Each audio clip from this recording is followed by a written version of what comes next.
Saint-Esprit. Amen. La paix soit avec vous. Et avec votre esprit. Frères et sœurs, je suis heureux d'être avec vous cet après-midi pour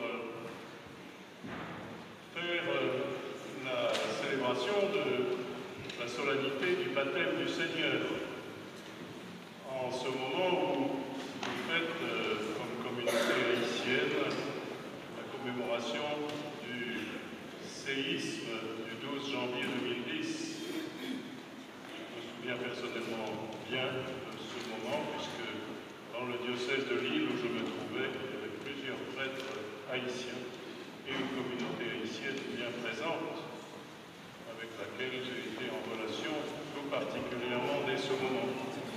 Et donc, en pensant à tout votre pays, en pensant à ces morts nombreux, à ces difficultés qu'il s'agit d'affronter depuis 15 ans, maintenant, nous prions, nous demandons au Seigneur la force pour tous de tenir bon dans cette épreuve qui continue et dans les difficultés que votre pays rencontre encore aujourd'hui. J'ai reçu de Monseigneur Pierre-André Dumas une lettre très belle qui manifestait qu'il était parfaitement en communion avec nous et qu'il s'associait à la prière de nous tous. Je le remercie particulièrement d'avoir eu cette intention, et notamment à mon égard, alors que lui subit encore les dommages liés à l'attentat qu'il a affronté au mois d'avril dernier. Et donc, c'est une occasion supplémentaire de prier pour votre pays, pour votre Église, pour l'Église qui est chez vous, et pour tous ceux qui font confiance au Seigneur. Confiance pour qu'il donne à chacun la force nécessaire dans les épreuves traversées. Et à vous qui êtes ici, l'esprit de communion, en étant membre de communautés différentes, à travers la région parisienne et bien au-delà, vous êtes une part de l'Église qui se soucie des souffrances, des difficultés, qui veut leur apporter son aide et sa prière. Que le Seigneur écoute notre prière aujourd'hui. Que le Seigneur écoute la prière qui monte d'Haïti vers lui pour le peuple d'Haïti. Que le Seigneur accueille la prière que nous faisons monter pour le monde entier, dont nous sentons bien qu'il est en situation d'épreuve. Préparons-nous à célébrer l'Eucharistie et le mystère du baptême du Seigneur en reconnaissant humblement que nous sommes pécheurs. Je confesse à Dieu Tout-Puissant.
siècles des siècles.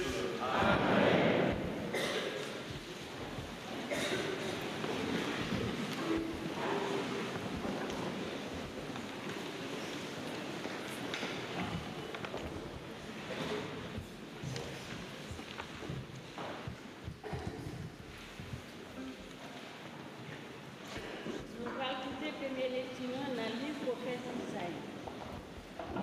Mais ça dit là, m'a soutenu, mes nègres choisir. Ça, moi, pire aimé. Moi, mettez l'esprit femme dans la tête pour porter ça qui doit être père étranger. Il va créer, il n'est pas petit gauche, il n'est pas fait scandale dans la rue, il n'est pas cassé aux os qui fait déjà, ni il n'est pas un flamme. Dit fait qui prête pour mourir. La fermoune connaît ça qui droite, ça qui pas faibli, ça qui pas bouquet, joue sa droite là, va pousser racines sous terre. Nous connaissons s'il est à tant de paroles. Moi-même y avait, moi relais pour servir ça qui droite. Moi qui ai main. Moi faire ouais et moi mettez où tant pour contre peuple là, tant pour lumière, peuple étranger pour l'ouvrir avec eux, pour laguer monde qui n'a prison yo, pour faire ça qui n'a fait noir, pour faire ça qui n'a fait noir, sortir dans cache noir. Ça c'est par le grand maître là qui a tout pouvoir. Merci mon Dieu.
Lecture du livre du prophète Isaïe. Consolez, consolez mon peuple, dit votre Dieu. Parlez au cœur de Jérusalem. Proclamez que son service est accompli, que son crime est expié, qu'elle a reçu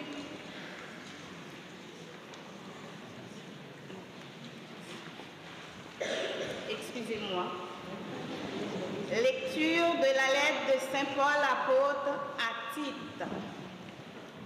Bien-aimés, la grâce de Dieu s'est manifestée pour le salut de tous les hommes. Elle nous apprend à renoncer à l'impiété et aux convoitises de ce monde et à vivre dans le temps présent de manière raisonnable, avec justice et piété, attendant que se réalise la bienheureuse espérance, la manifestation de la gloire de notre grand Dieu et Sauveur, Jésus-Christ. Car il s'est donné pour nous, afin de nous racheter de toutes nos fautes et de nous purifier, pour faire de nous son peuple, un peuple ardent à faire le bien. Lorsque Dieu, notre Sauveur, a manifesté sa bonté et son amour pour les hommes, il nous a sauvés, non pas à cause de la justice de nos propres actes, mais par sa miséricorde. Par le bain du baptême, il nous a fait renaître et nous a renouvelés dans l'Esprit Saint. Cet esprit, Dieu l'a répandu sur nous en abondance par Jésus-Christ, notre Sauveur, afin que, rendus justes par sa grâce, nous devenions en espérance héritiers de la vie éternelle.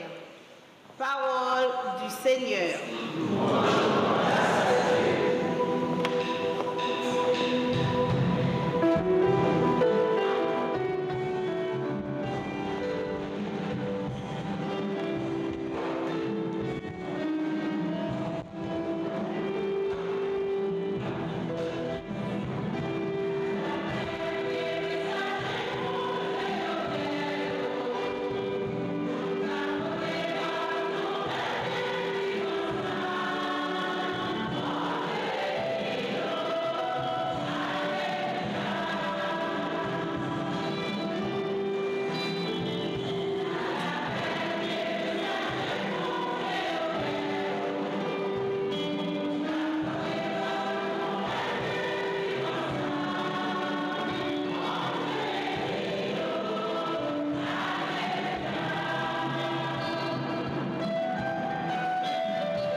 Mon Dieu, grand maître là avec nous toutes.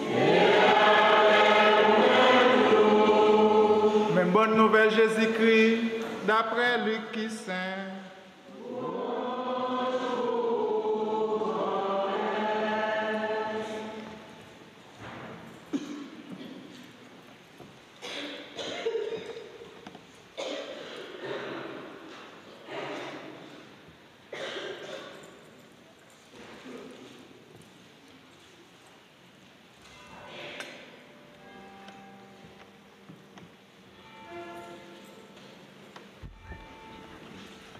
Laisse ça, peuple a calculé, il a réfléchi dans quel aussi Jean, si ce n'est pas lui-même qui était Christ là. Jean prend la parole, il dit tout le monde. Moi-même, c'est dans l'eau que je baptisé nous.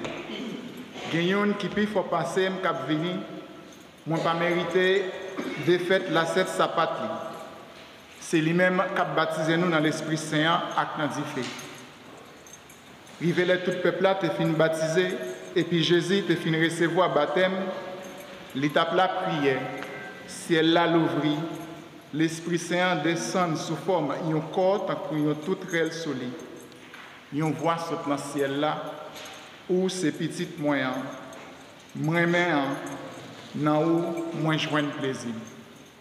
Frère Maxime, on fait louange et compliment pour parole bon Dieu.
Nous fêtons le baptême du Seigneur et nous marquons là, aujourd'hui, la fin du temps de Noël. Nous avons eu la préparation avec le temps de l'Avent, et puis depuis le 24 décembre, nous sommes dans ce temps de joie où le mystère de Dieu fait homme, de l'incarnation du Verbe de Dieu au milieu des hommes, est le sujet principal de notre méditation et de notre admiration de ce que Dieu fait. Le mystère de Noël dont nous fêtons tout particulièrement en cette année 2025 le jubilé. Vous savez que depuis le début du XIVe siècle, depuis l'année 1300, l'Église célèbre maintenant tous les 25 ans, ce n'était pas comme ça au début, l'Église célèbre le jubilé de l'incarnation pour bien se rappeler régulièrement dans la vie des hommes, des femmes que nous sommes, qu'il y a quelque chose d'extraordinaire dans cette venue de Dieu au milieu des hommes. Dieu fait homme. C'est la merveille dont nous nous nourrissons jour après jour et nous en sommes extrêmement touchés.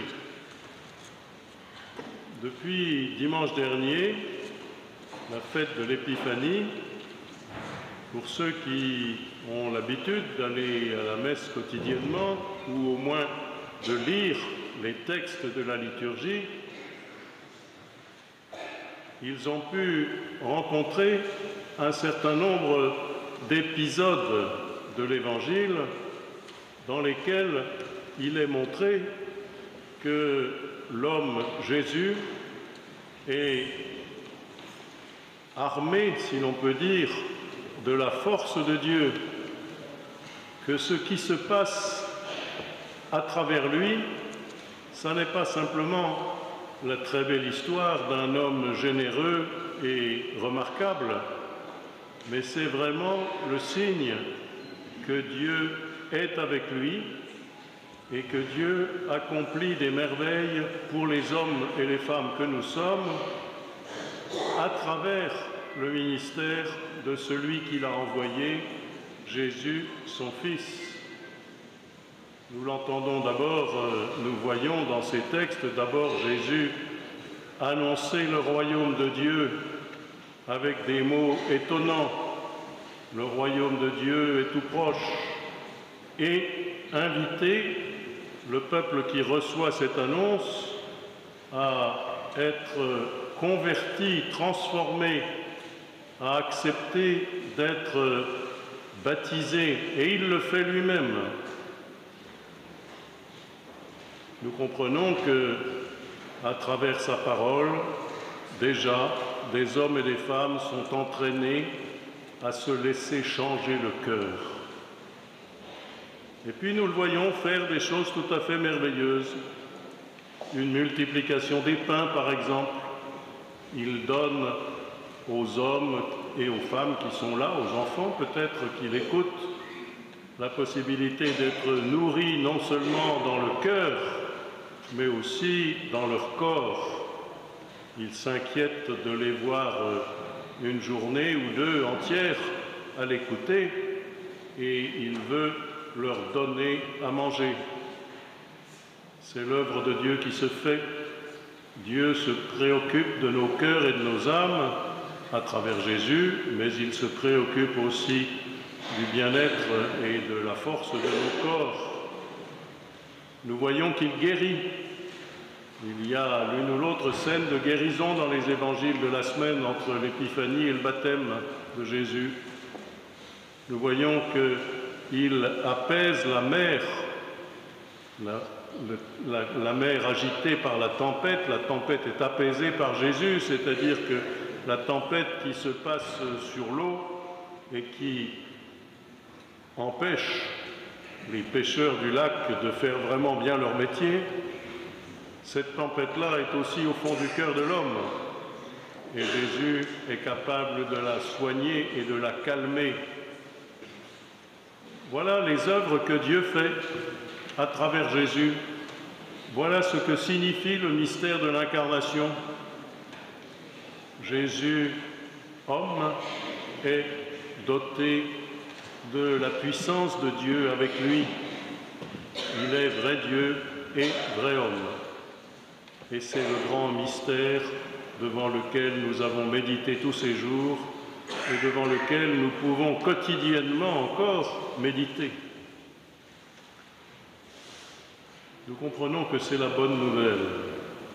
Et le livre d'Isaïe, que nous avons écouté en première lecture, dit qu'il y a en effet une bonne nouvelle pour les hommes et les femmes de tout temps.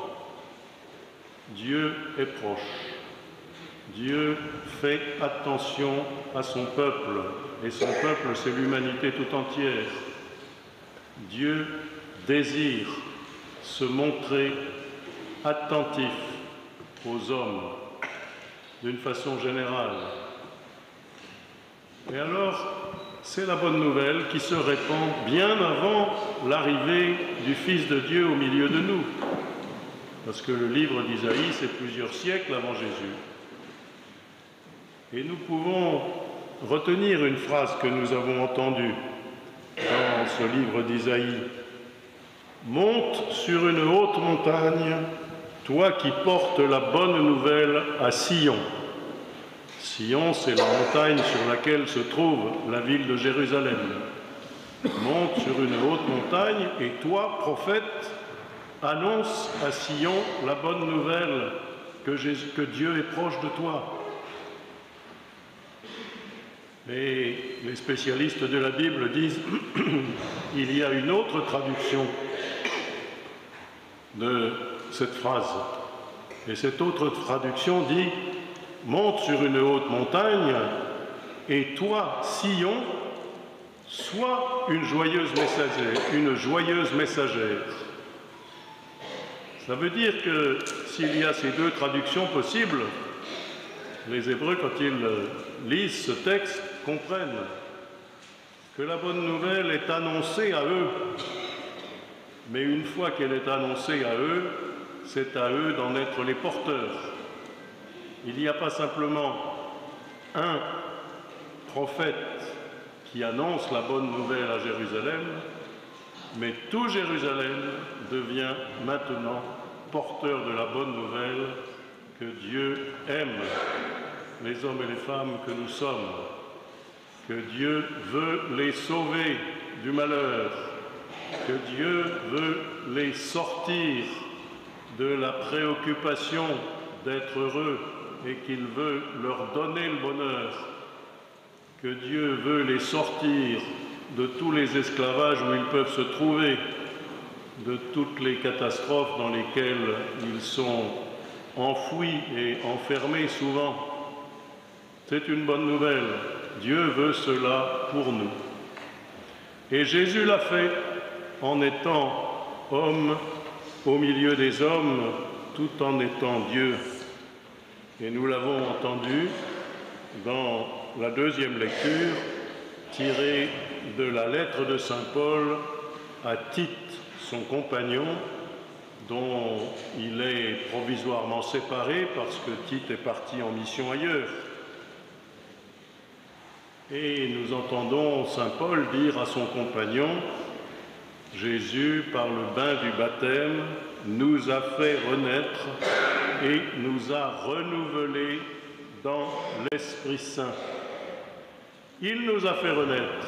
Voilà pourquoi il a voulu être baptisé. Il a voulu faire comme nous. Il a voulu faire comme tous les hommes et les femmes qui se présentaient à Jean le Baptiste pour être purifiés de leurs péchés. À l'époque de Jean-Baptiste, il y avait un mouvement de personnes qui voulaient être sauvées, qui cherchaient Dieu, qui voulaient être transformés, convertis, qui voulaient que leurs péchés disparaissent. Et pour le montrer, ils allaient se plonger dans les eaux du Jourdain, laissant tomber au fond de l'eau le péché qui alourdissait leur vie. Eh bien Jésus, qui est sans péché, veut faire comme eux. Mais une fois qu'il a fait comme eux, il devient le maître de tout ce peuple qui veut être converti, purifié et transformé. Et il nous emmène avec lui par la mort et la résurrection, par le don de sa vie à nous tous, par le don de sa vie à Dieu son Père. Il nous emmène avec lui. Il devient le premier à marcher à la rencontre de son Père et du royaume de son Père. Il nous emmène avec lui. Il nous fait grandir dans le désir d'être purifiés, d'être transformés et de devenir nous-mêmes des porteurs de la bonne nouvelle du salut qu'il apporte à tous. Voilà le mystère du baptême de Jésus. Il a voulu être comme nous et devenu l'un de nous, il prend la tête du pèlerinage, la tête de la grande marche de tous les hommes vers le salut que Dieu donne. Il nous montre le chemin. Plus exactement, Jean-Baptiste nous a montré le chemin qui mène à Jésus, et Jésus nous emmène avec lui vers son Père. Alors, nous pouvons nous dire, vous pouvez vous dire, qui sommes-nous? Des gens sans importance. Nous sommes une communauté qui aujourd'hui fait mémoire d'une catastrophe qui est arrivée à son pays, à son peuple, qui a fait beaucoup de victimes et qui aujourd'hui encore n'est pas résorbée. La vie demeure difficile. Nous ne sommes qu'un petit peuple, nous ne sommes qu'un peuple de souffrants. Qu'est-ce que nous pouvons faire pour être porteurs de bonnes nouvelles? Qu'est-ce que nous pouvons faire pour animer l'espérance? Est-ce que ce que nous ferons entre nous suffit Est-ce que nous sommes capables? Et Dieu dit, mais oui, vous êtes capables.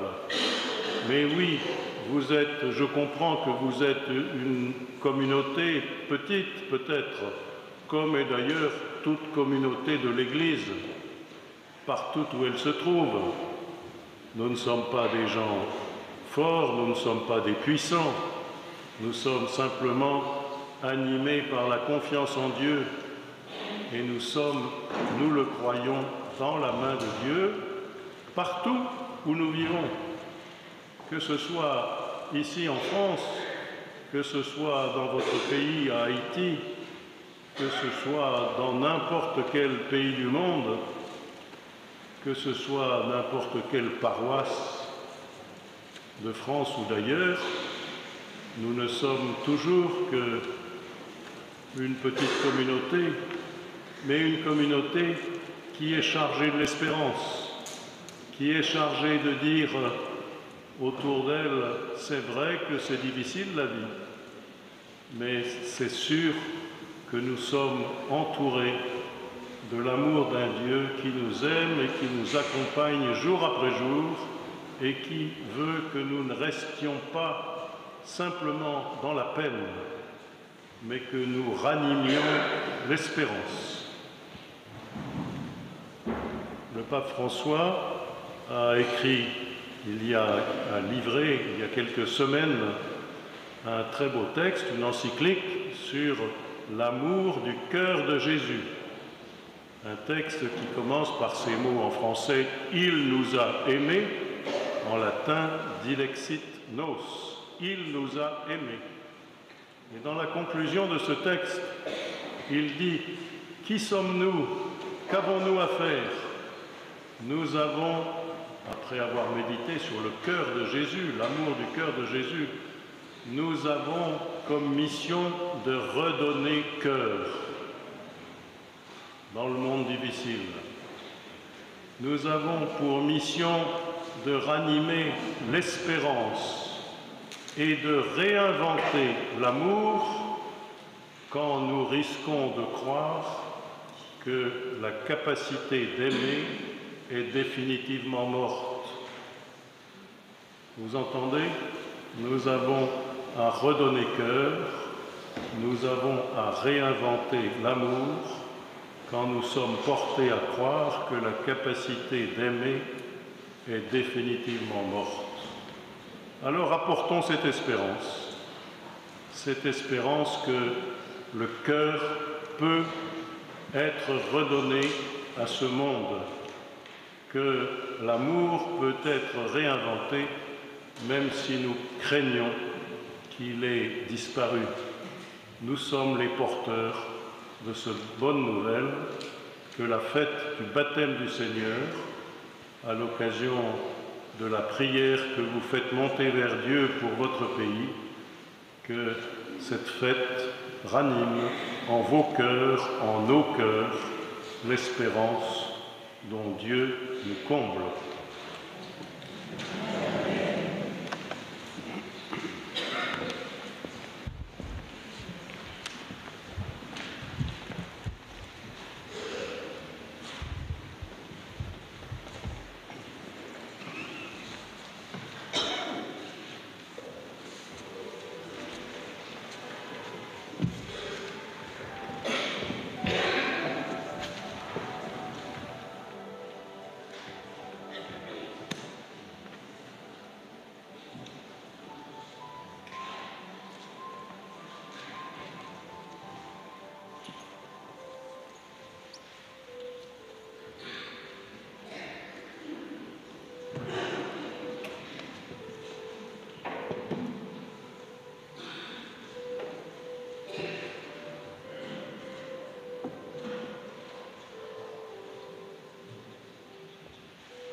Seigneur Jésus, par ton baptême, tu as éveillé tous les baptisés à la venue de l'Esprit Saint et à l'écho de la voix du Père, pour que l'Église soit signe de ton amour et témoigne avec joie l'espérance de l'Évangile jusqu'aux périphéries du monde.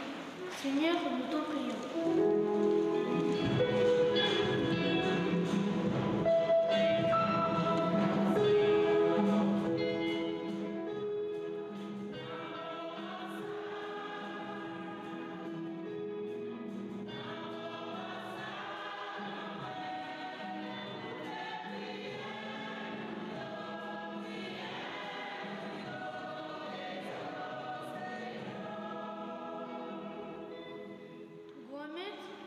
Jodia n'a prié pour tout pays à gouvernement, en particulier nous présentons Haïti à situation des autres, misère, injustice et violence peuple a subi.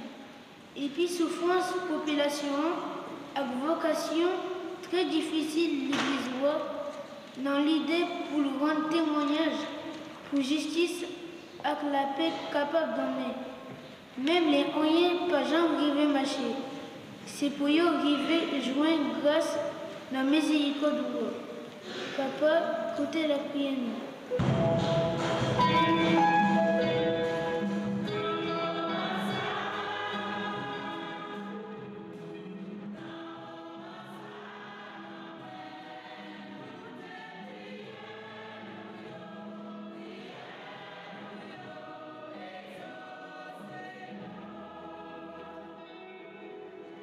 Pour toutes les personnes qui connaissent l'épreuve, en particulier les familles d'Haïti, qui ont dû faire face à ce terrible tremblement, il y a 15 ans, afin qu'ils trouvent dans nos communautés chrétiennes accueil et réconfort. Pour tous les défunts de ces familles, dans nos familles ou amis, ceux qui ont traversé nos vies, avec qui nous avons ri, partagé et même pleuré, qu'ils reposent en paix. Seigneur, nous t'en prions.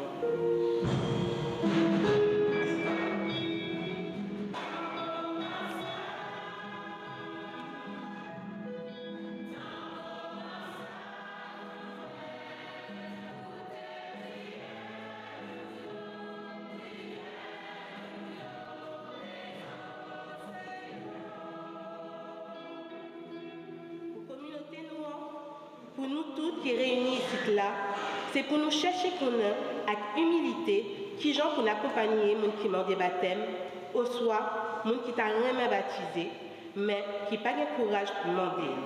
Et qu'après, nous finissons des prédications Jean-Baptiste là, c'est pour nous quitter que nous l'humain à differ l'Esprit Saint pour nous arriver à bon témoignage. Et t'en as vu contentement comme petit bon Dieu. Papa, écoutez la prière.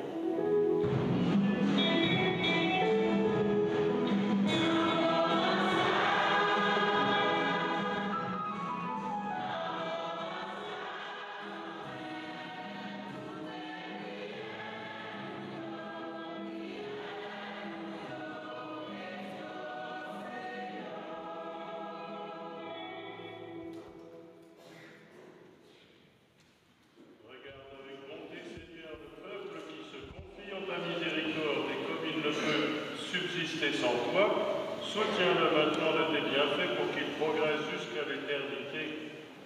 Par le Christ notre Seigneur. Amen.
d'Haïti, touchés par cette catastrophe en 2010,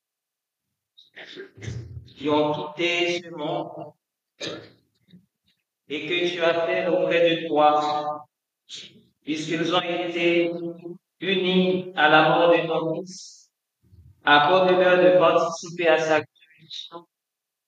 Le jour où le Christ ressuscitera dans la chair ceux qui sont morts et transformera nos pauvres corps à l'image de son corps glorieux.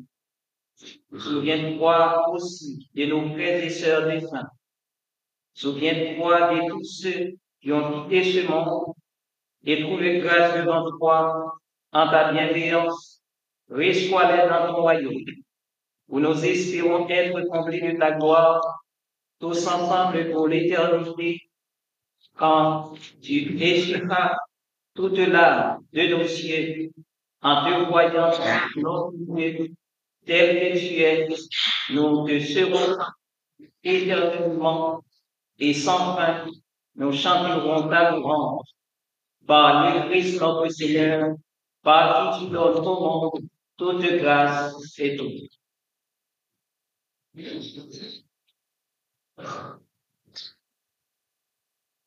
Avec lui, à le Christ, dans l'unité du Saint-Esprit, pour les siècles des siècles. Amen.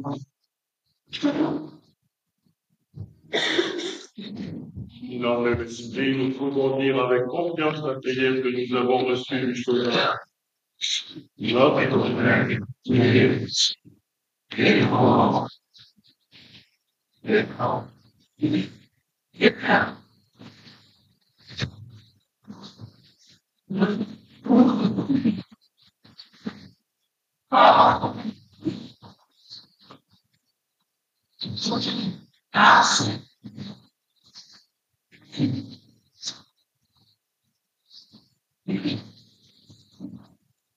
Libère-nous tout mal, Seigneur, et donne la paix. Soutenus par ta miséricorde, nous serons libérés de tout péché, à l'abri en toute épreuve. Nous qui attendons que se réalise cette bienheureuse espérance, l'avènement de Jésus-Christ, notre Sauveur. Amen.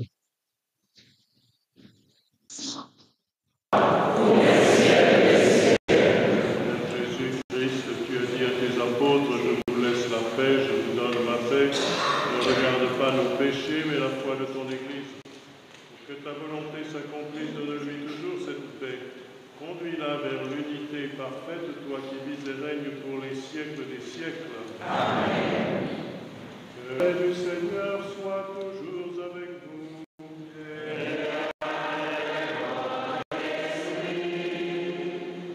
Sœurs et frères, dans la charité du Christ, donnez-vous la paix.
côté des confessionnaux, ceux qui ne pourraient pas communier pour une raison ou autre peuvent quand même s'avancer pour recevoir la bénédiction du Seigneur.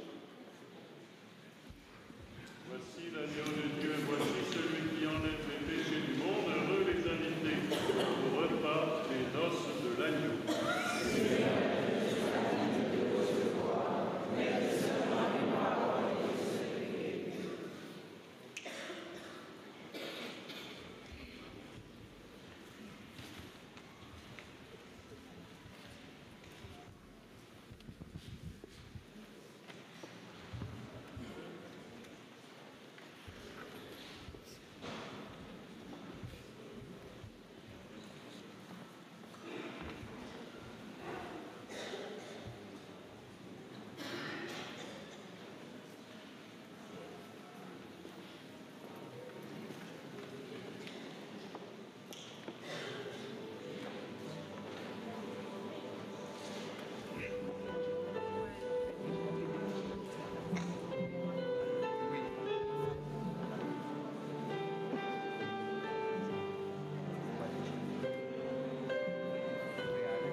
Monsieur le représentant permanent d'Haïti auprès de l'UNESCO, chers collègues des missions diplomatiques et consulaires d'Haïti à Paris, révérend Père présent,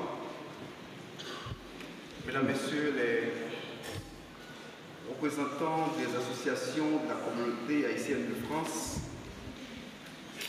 Mesdames, Messieurs, chers amis,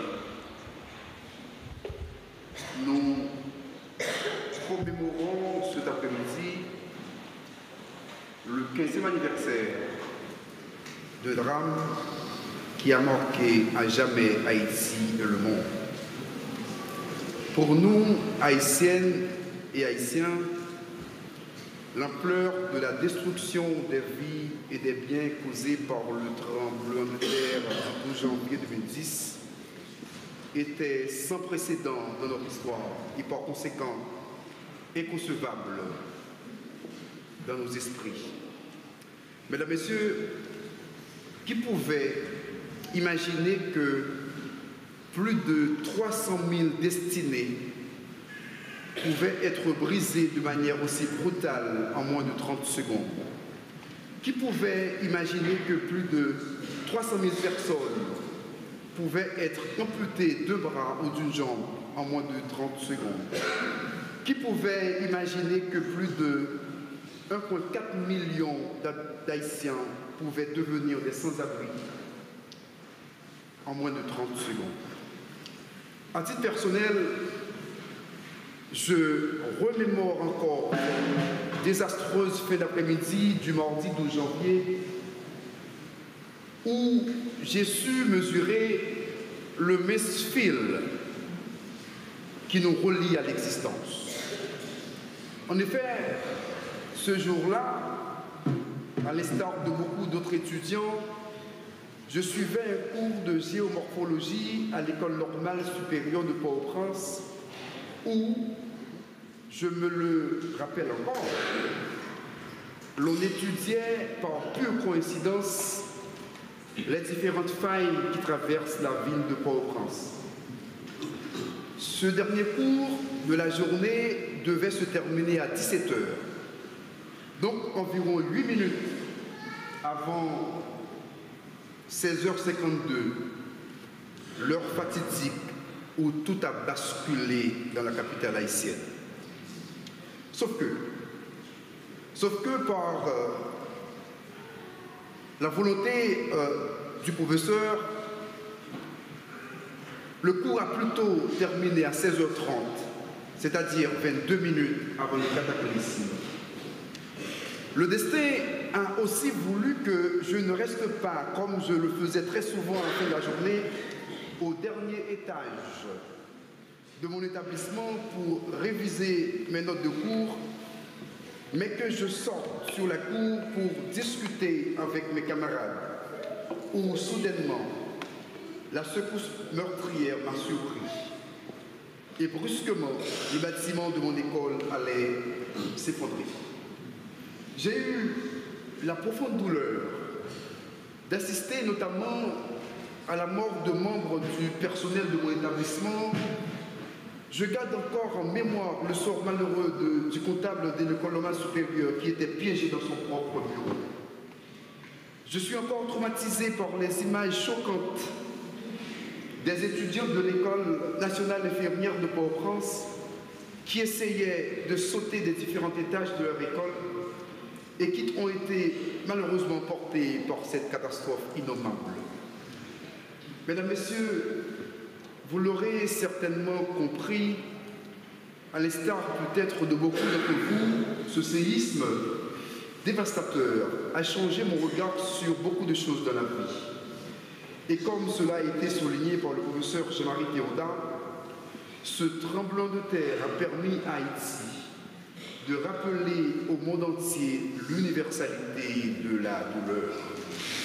C'est donc avec un sentiment de grande humilité que j'exprime ma compassion envers toutes les familles qui ont perdu des membres lors de cette catastrophe. J'ai également une pensée émue pour toutes les personnes blessées, que ce soit dans leur chair ou dans leur âme, et qui portent encore, pendant toute leur vie, les cicatrices de cet événement. Mesdames, Messieurs, en dépit de sa magnitude et de son intensité, ainsi que de l'ampleur des dégâts, le séisme du 12 janvier 2010 a révélé comment les ressorts de la nation haïtienne étaient solides pour affronter ensemble, en tant que communauté, les défis inédits et communs imposés par ce cataclysme exceptionnel. Alors que, pendant au moins plusieurs heures, beaucoup de structures de l'État étaient paralysées ou dysfonctionnelles, on a vu une nation debout. On a vu une nation solidaire. On a vu une nation unie. À main nue, destroyers ont soulevé les décombres pour dégager les blessés.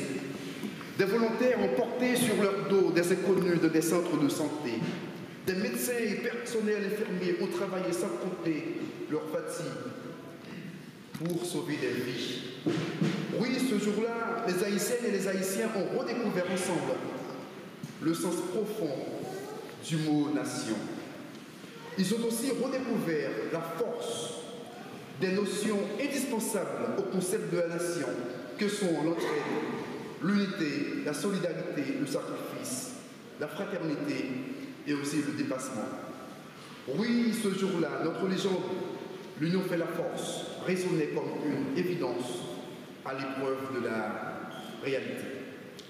Mesdames, Messieurs, aujourd'hui, 15 ans après la tragédie innommable du 12 janvier 2010, la nation haïtienne fait face à une crise multidimensionnelle. Face à la gravité exceptionnelle de la situation et devant tant de pleurs et de douleurs, on peut être porté, et c'est humain, au découragement et au fatalisme. Voilà pourquoi je voudrais saisir cette occasion qui m'est précieusement offerte pour inviter les Haïtiennes et les Haïtiens à puiser dans les valeurs de solidarité, de fraternité, du dépassement et de sacrifice qui nous avaient permis de nous relever après le tremblement de terre du 12 janvier 2010 afin de surmonter ensemble les montagnes de difficultés qui se dressent devant nous aujourd'hui. Quoi qu'il en soit, Haïti ne périra pas.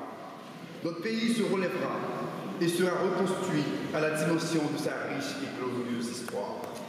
Voilà le message d'espoir, voilà le message d'optimisme et d'espérance que je voulais vous adresser à l'occasion de cette commémoration. Et je voudrais conclure mes propos en remerciant l'archevêque du diocèse de Paris, ainsi que tous les autres prêtres ici présents qui nous ont fait l'amitié de partager avec nous cette messe de commémoration et de réconfort spirituel. Je remercie également le Père Saint-Ville de son invitation et pour son leadership au sein de la communauté. Je voudrais aussi remercier la chorale et toute l'équipe liturgique, ainsi que vous tous qui avez fait le déplacement. On nous mettait bien ensemble pour nous reconstruire Haïti, parce que le pays nous n'a pas qu'à périr. Je vous remercie.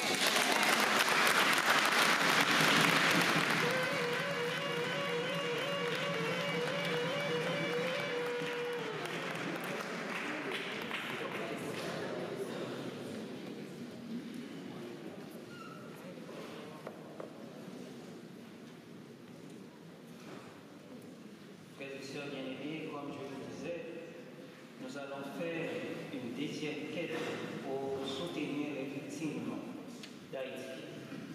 Merci.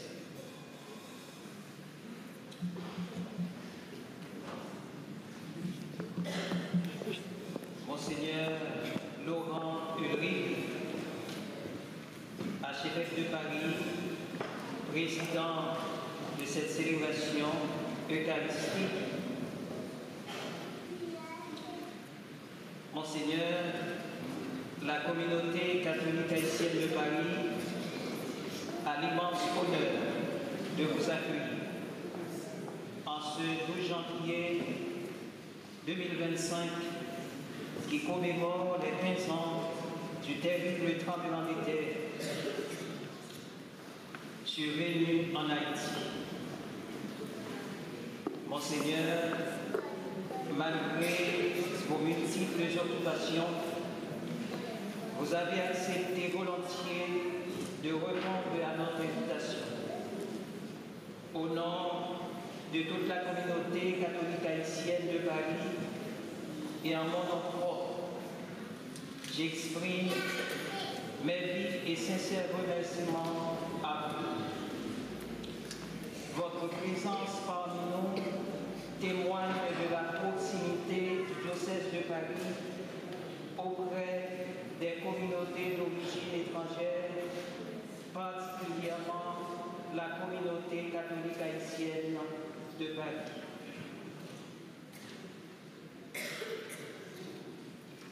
Monseigneur, il m'est revenu à la mémoire ce texte de l'apôtre Paul aux Romains. N'épuisez pas le temps de votre générosité, mais laissez jaillir l'esprit. Soyez les serviteurs du Seigneur au jour d'espérance, soyez dans la joie. Au jour d'épreuve, tenez bon, priez avec persévérance. Aujourd'hui, c'est dimanche, jour du Seigneur. Nous célébrons la fête du baptême du Seigneur. C'est aussi la commémoration du 15e anniversaire du séisme du 12 janvier 2010, survenu en Haïti. C'est une date inoubliable pour tous les Haïtiens. Le départ inattendu des compatriotes reste encore vif dans nos cœurs. Mais, comme nous dit saint Paul, en toutes circonstances, nous devons rendre grâce au Seigneur.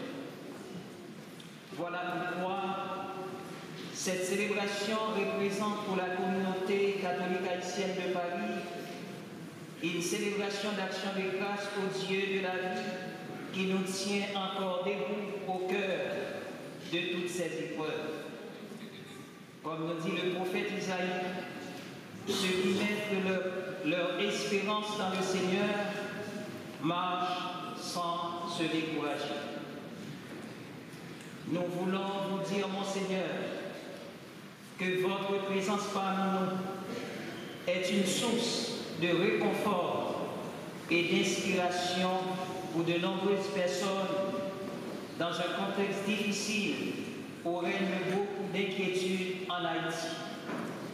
En dépit de toutes les difficultés que traverse Haïti, ce pays demeure une terre de foi et d'espérance. Et c'est peut-être à cause de cela que ce pays est encore debout. Le peuple haïtien est fier de sa foi et il aime l'Église.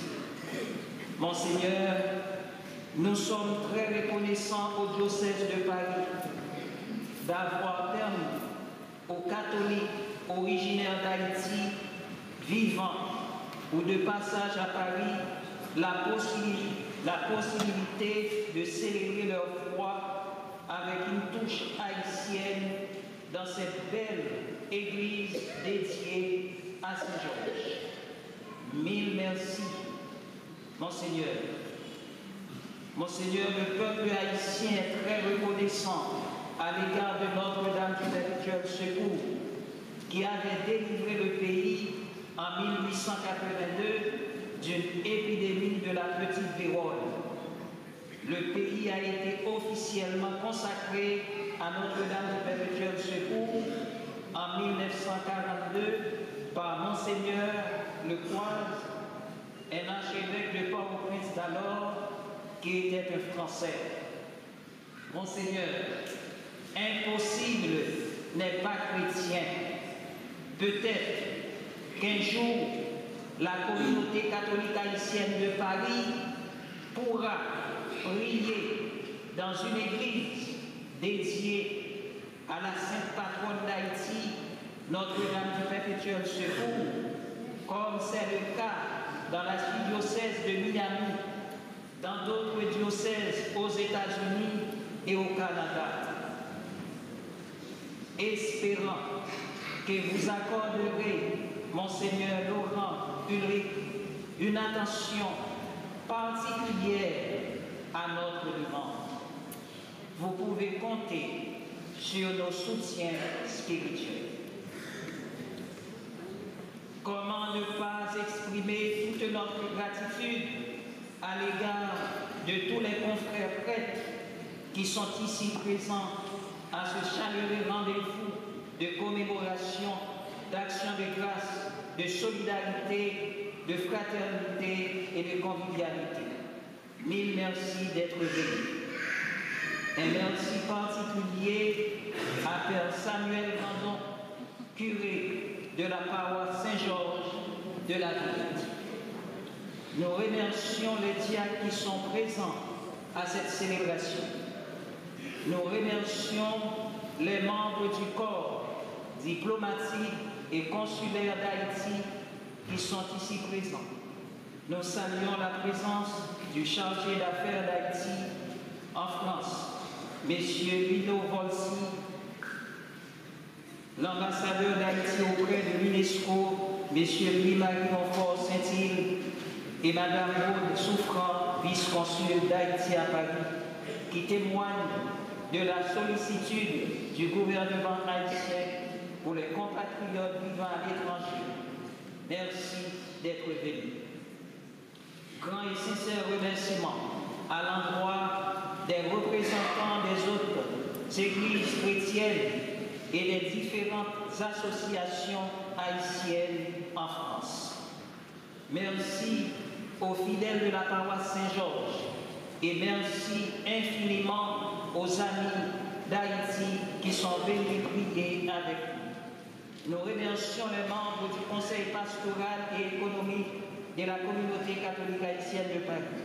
Nous remercions les chorales, les groupes, les jeunes et les différents services de la communauté. Comment ne pas manifester une grande reconnaissance à ceux qui nous ont aidés à préparer cette messe. Notre cérémoniaire, Père Thomas Louis Mésidor, les grands prêtres, les sacristains, les musiciens, les acolytes et les servants d'hôtel. Nous ne saurions oublier la belle chorale unité de la communauté catholique haïtienne de Paris qui a animé cette célébration. Et merci à tous les membres pour leur dévouement et leur effort. Nous ne voulons oublier personne.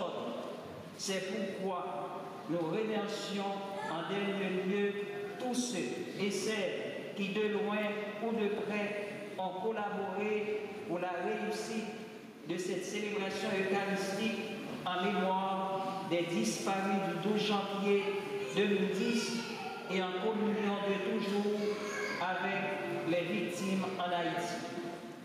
Un grand merci à tous ceux et celles qui nous suivent depuis Haïti sur la page Facebook et YouTube de la communauté.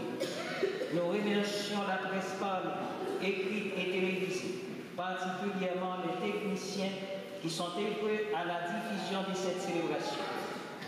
À l'issue de la célébration eucharistique, vous êtes conviés à la salle Saint-Jean pour partager un pot de l'amitié. Merci beaucoup. Merci en pile. Merci à la bonne mère.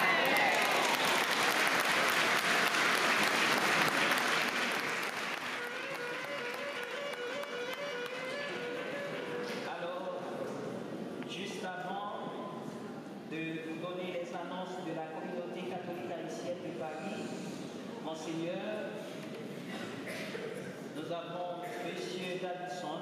Davidson Joseph, qui va vous présenter quelque chose au nom de la communauté.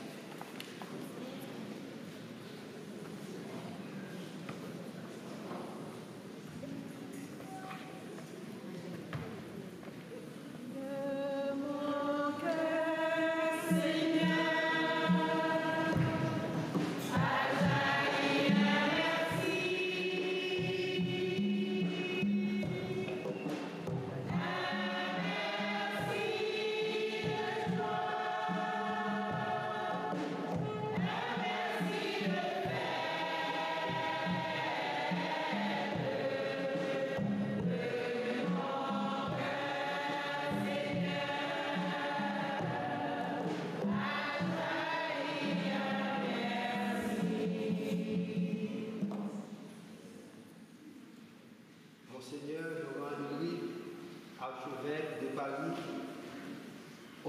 du conseil pastoral et du conseil d'économie, je voudrais vous adresser quelques mots afin de vous remercier de votre sollicitude paternelle. C'est avec joie que toute cette communauté présente ici dans cette messe vous adresse cette meilleure vœux et vous exprime sa profonde gratitude pour votre proximité pastorale à l'égard des communautés d'origine étrangère, en particulier la nôtre. En ce jour où nous célébrons la fête du baptême du Seigneur et à l'occasion du 15e anniversaire de la commémoration de l'humanitaire, nous profitons de cette occasion pour vous exprimer notre joie et notre gratitude. Monseigneur, en tant que délégué du conseil pastoral, je vous invite à recevoir de notre part ce petit geste.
Secrétaire particulier de l'archevêque, je vous prie de recevoir ce cadeau au nom de tous les membres de la communauté afin de vous remercier pour votre disponibilité pastorale dans notre diocèse. Merci, Monseigneur Laurent Louis, et merci à vous, Père de Jean-Christophe.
Et vous, Église à l'Église du ciel,